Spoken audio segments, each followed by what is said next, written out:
SSC GD में लगातार बहुत बेकार खबरें आ रही हैं। एक और खबर आपको पढ़ के सुना ही देता हूं। एसएससी जीडी की ये खबर आ रही है, रांची की एक जगह है, टाटी सिल्वे नामक स्थित परीक्षा केंद्र था, यहाँ पर कोई जगह होगी।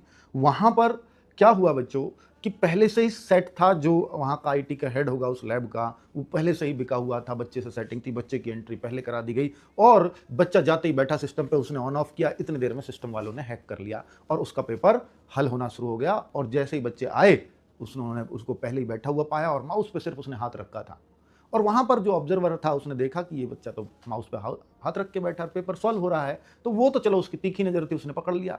तो भाई लोकल पुलिस बुलाई, बच्चे को पकड़ा गया, उसके साथ 5-6 और पकड़े गए। लेकिन ये कब तक? अभी आप देखो ना, ईश्वर प्रसाद ने कितना बुरा हाल मचा दिया था। सोचिए कि 30% उसका प्रॉफिट शेयरिंग पे उस एडिक्विटी कंपनी के साथ वो था, है ना। कंपनी के लोगों ने उसके साथ साझेदारी कर रखी थी, जैसे बताओ कोई बिजनेस चल रहा हो, 30% के शेयर पर रहेंगे। तो आप सोचो ना कि भाई जब इतने खुलेआम चीजें चल रही है कि ये तो प्रॉफिटेबल बिजनेस बना रहे हैं, इसको बिजनेस मान रहे हैं। बताओ 100 से ज्यादा लैब थी उसकी, जो एसटीएफ के अपने रिकॉर्ड में है। आशंका है उनको, हो सकता है वो 500 भी हो। अगर मैं 100 ही मान लूं और 40 शिफ्टों में मान लेता हूं कि एग्जाम चला एसएससी जीडी का, तो उसके पास 40 और गुणा 100 आप लैबों में देखोगे तो 4000 बार उसके पास ये मौके हैं उसमें गड़बड़ी करवाने के। और 4000 सेंटरों पे मैंने ये भी मान लिया कि 2-2 बच्चे उसने पकड़े, 8000 वैकेंसीज खराब हो गई, मेहनती बच्चों का हक चला गया वहां से।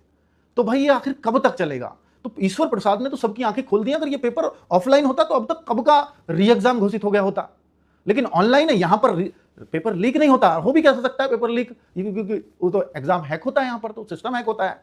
तो मेरे यहां पर एसएससी से 3 सवाल हैं और स्पेशली एसएससी चेयरमैन से 3 सवाल हैं। चेयरमैन साहब, आप ये बताइए कि जब ईश्वर प्रसाद जैसे व्यक्ति जो खुलेआम इसको कर रहे हैं, सरकार का प्रोविजन भी 1 करोड़ का जुर्माना, तो उनकी संपत्ति अब तक कुर्क क्यों नहीं हुई? इसकी खबर तो कभी नहीं, कहीं नहीं आई।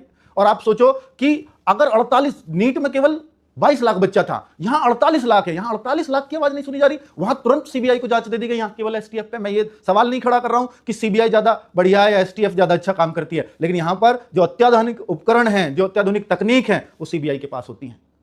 तो वो अगर उसको जांच दे दी जाएगी तो वो पता भी लगा लेंगे कितने स्केल पे, मास लेवल पे ये चीजें चल रही हैं। तो सीबीआई से जांच क्यों नहीं कराती है? सेंट्रल का एग्जाम है, ये भी वो भी सेंट्रल का था, वो 1 मिनट में सीबीआई को हो गई।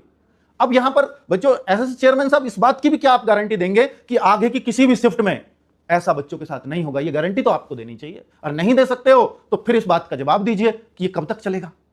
बच्चों री एग्जाम की अभी कोई उम्मीद नहीं है, आप अपनी तैयारी करके एग्जाम देते रहिए, लेकिन इस पे सवाल पूछना तो बनता है एसएससी चेयरमैन साहब, ये जवाब तो आपको देना चाहिए। बच्चों में बहुत अविश्वास पैदा हो गया है एसएससी के प्रति, स्पेशली एसएससी जीडी के बच्चों में।